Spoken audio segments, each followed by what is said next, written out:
स्वागत है आपका फिर से इजी लर्निंग की एक नई वीडियो में। इस वीडियो में आज हम सीखेंगे कि अगर हमें क्वेश्चन पेपर में कुछ क्वेश्चंस ऐसे हैं जो नहीं आते हैं तो उन क्वेश्चंस पर अगर हमें आंसर तो अटैम्प्ट करने हैं सारे। देखो अगर 50 क्वेश्चन है 50 के 50 अटैम्प्ट करने हैं, चाहे आता हो या ना आता हो, क्योंकि नेगेटिव मार्किंग है नहीं, हो सकता है तुक्का सही जाए। तो जब हमें जो क्वेश्चंस आते हैं उसके अलावा जो क्वेश्चंस रह गए 50 में से सपोज करो 10 क्वेश्चन रह गए, 5 रह गए, 2 रह गया या 1 रह गया, तो उस पर जो तुक्का भी मारना है वो हमें कैसे मारना है।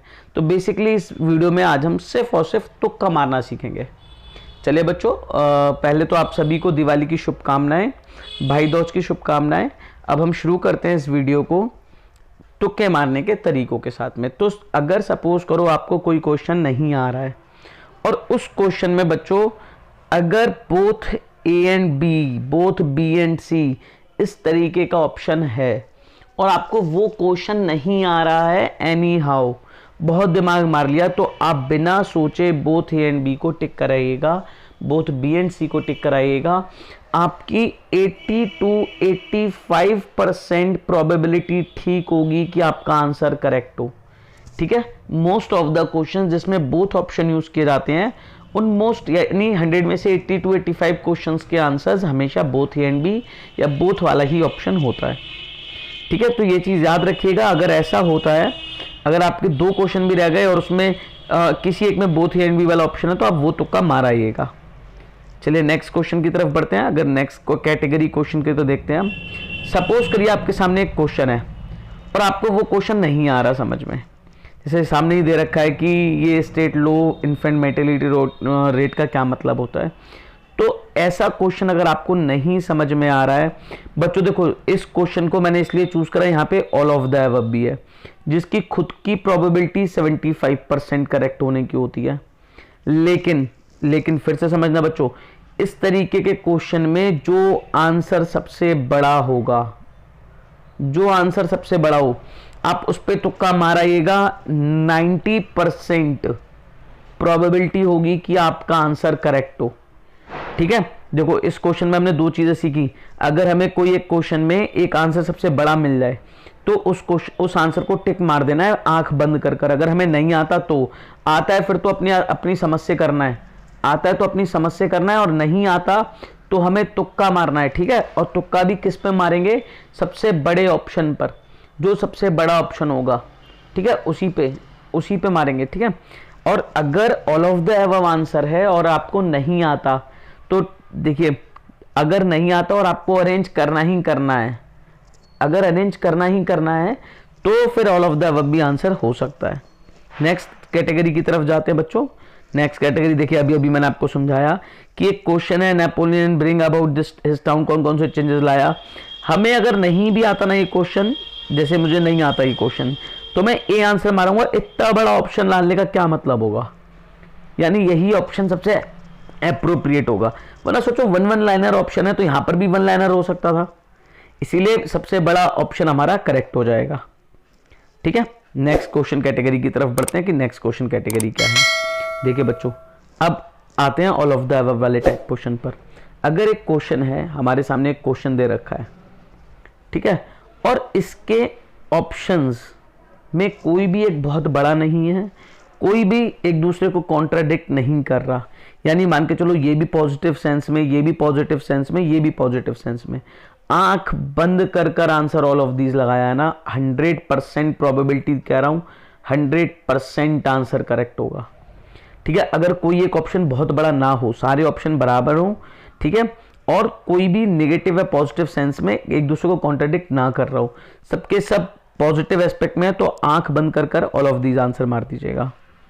इसी कैटेगरी में अगर हम एक क्वेश्चन और देखते हैं, देखिए बच्चों मैंने आपको समझाया था कि अगर इस तरीके का क्वेश्चन है और आपको नहीं आ रहा है, तुक्का मारना है, आप आंख बंद करके बोथ एंड भी मार दीजिए। आपका चांस है 100% कि आप, देखो समझना, अगर आप 4 ऑप्शन में एक पे तुक्का मारोगे तो 25% प्रोबेबिलिटी होगी करेक्ट होने की, और बोथ ए एंड बी की प्रोबेबिलिटी 80% की है करेक्ट होने की, 80 to 85% की। तो बताओ तुक्का किसी और पे मारा जाए कि बोथ ए एंड बी पे मारा जाए। ठीक है, तो ऐसे में आप तुक्का मारना बोथ ए एंड बी में।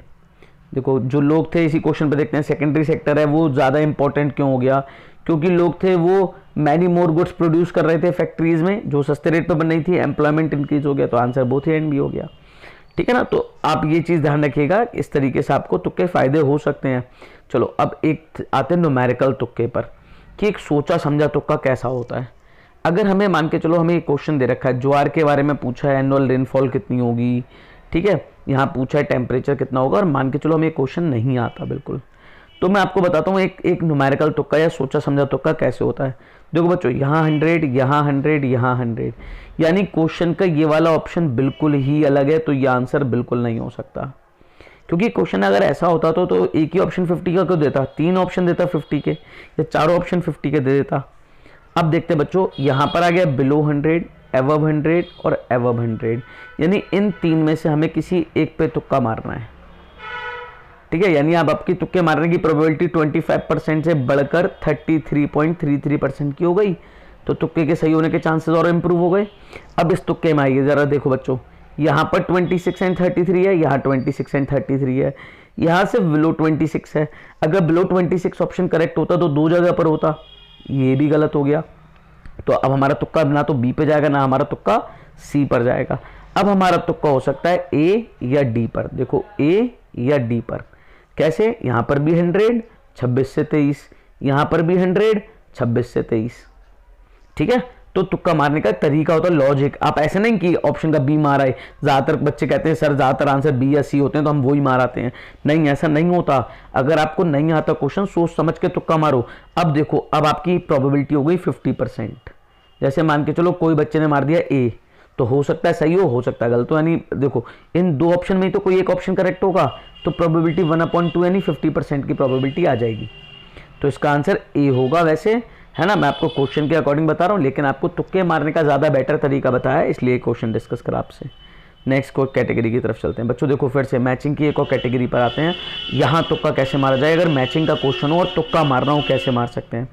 आप छोटा सा लॉजिक देखिएगा, आपको 2 चीज़ देख लीजिए कि मैचिंग में आपको कोई भी 2 चीज़ आती हो। HDI रिपोर्ट में पूछा है, तो मुझे पता है श्रीलंका सबसे ज़्यादा बेटर है, तो सबसे ज़्यादा बेटर कौन हो गया, 76। और पाकिस्तान हमारा पड़ोसी सबसे ज़्यादा पीछे है, सबसे पीछे कौन हो गया, 150।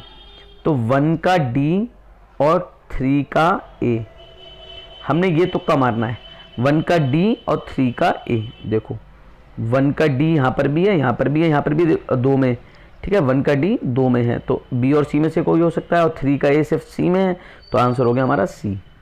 ठीक है, B भी गलत हो गया, सिर्फ C आंसर हो गया। और इसमें एक और चीज़ बताता हूँ, ज़रा ध्यान से, मैचिंग में ध्यान रखिएगा, तुक्के में एक और तुक्का होगा।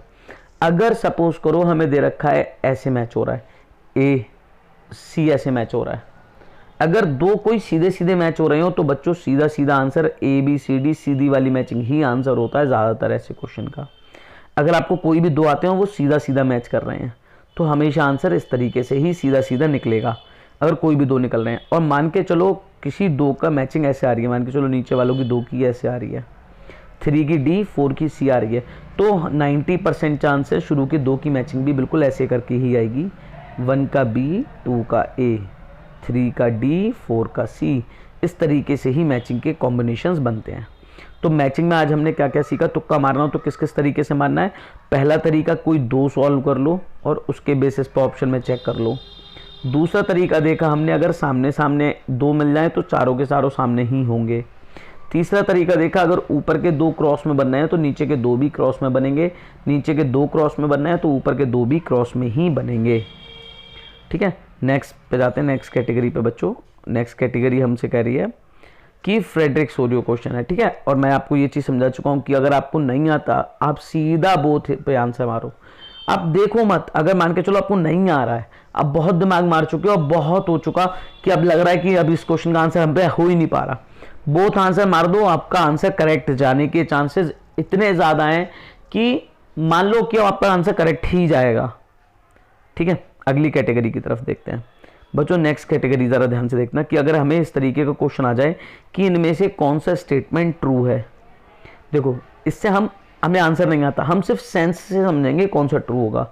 यहाँ कह रहा है छोटे और स्कैटर्ड यूनिट्स वैल्यू यूनिट्स हैं, यानी नेगेटिव सेंस में ऑप्शन है।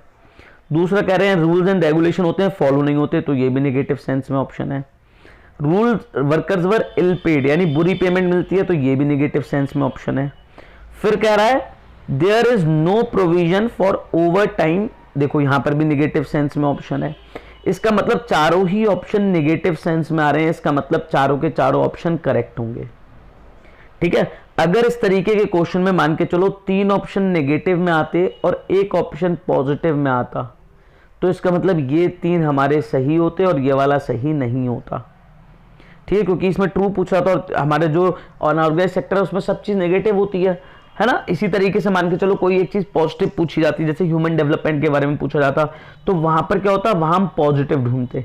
अगर चारों स्टेटमेंट पॉजिटिव तो all of these answer, 3 statement positive तो जो 3 स्टेटमेंट पॉजिटिव थे वही आंसर बनते।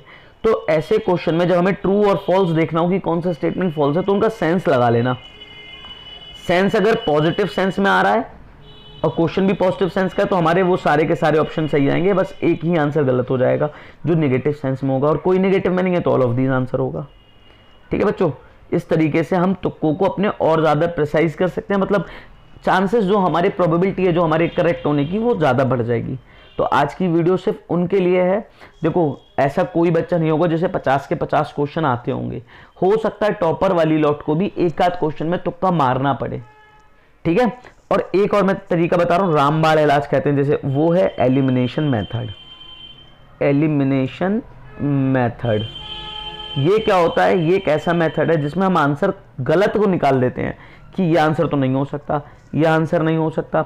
मान के चलो आपने 2 आंसर निकाल लिए कि वो 2 आंसर क्वेश्चन के नहीं हो सकते, तो आपके पास सिर्फ 2 ऑप्शन के बीच में चॉइस बच गई और यहाँ पे प्रोबेबिलिटी 50% करेक्ट हो जाएगी। टॉपर बच्चों को भी इस मेथड से फायदा मिलेगा, 100% श्योर है। ठीक है, आज की वीडियो में बच्चों इतना ही, मिलेंगे नेक्स्ट पार्ट में। अगर आपको मज़ा आया, आपको कुछ सीखने को मिला, वीडियो को लाइक करिए, चैनल को सब्सक्राइब कीजिए, बेल नोटिफिकेशन को क्लिक कर दीजिए ताकि आपको वीडियो का जैसी नोटिफिकेशन और टाइमली मिल सके, और अपने दोस्तों के साथ ज़्यादा से ज़्यादा शेयर करिए। बच्चों देखिए मुझे भी थोड़ा पॉजिटिव मोटिवेशन मिलेगा इससे। थैंक यू बच्चों।